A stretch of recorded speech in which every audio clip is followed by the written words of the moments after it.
पश्चिम बंगालमधला उद्याचा दिवस सोनेरी अक्षराने लिहिण्यासारखा आहे. स्वतंत्र भारतामध्ये पहिल्यांदा हा ऐतिहासिक उद्याचा दिवस आहे.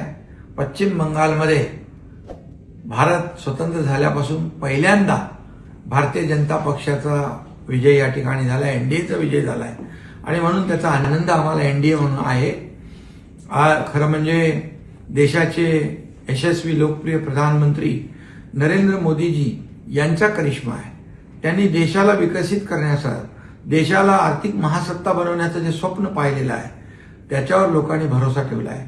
खरं म्हणजे भय आणि भरोसा ही लढाई होती. भय हारलं आणि मोदीजींचा भरोसा जिंकला आणि म्हणूनच मोदीजींचं अभिनंदन. त्याचबरोबर केंद्रीय गृहमंत्री अमित भाई यांचं मायक्रो मॅनेजमेंट या ठिकाणी कामाला आलेलं आहे. मायक्रो मॅनेजमेंट आणि गेले 8-10 वर्ष त्यांनी मेहनत केली आहे, त्यांनी रणनीती केली आहे आणि कार्यकर्त्यांनी देखील मनापासून काम केलं. म्हणूनच हा विजय, ऐतिहासिक विजय मिळाला. म्हणून पुन्हा एकदा अमित भाईंनी भारतीय जनता पक्षाचं चाणक्य म्हणून स्वतःला सिद्ध केलेलं आहे. चाणक्य नीती अमित भाईंची या ठिकाणी विजयी झालेली आहे आणि डबल इंजिनचं सरकार आता या ठिकाणी आलेलं आहे. या ठिकाणी जंगलराज, गुंडागर्दी, दहशतवाद, करप्शन लोकांना नको आहे.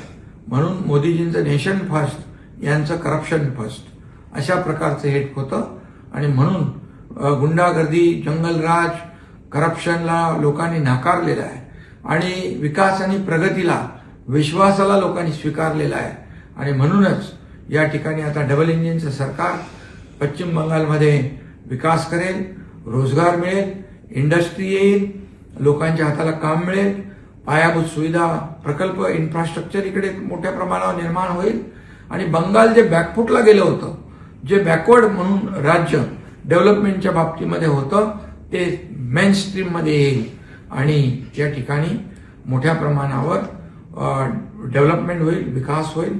आणि त्याचबरोबर इथं डॉक्टर श्यामाप्रसाद मुखर्जी यांचं जन्मगाव आहे, जन्मस्थळ आहे आणि RSSचं शताब्दी वर्ष आहे.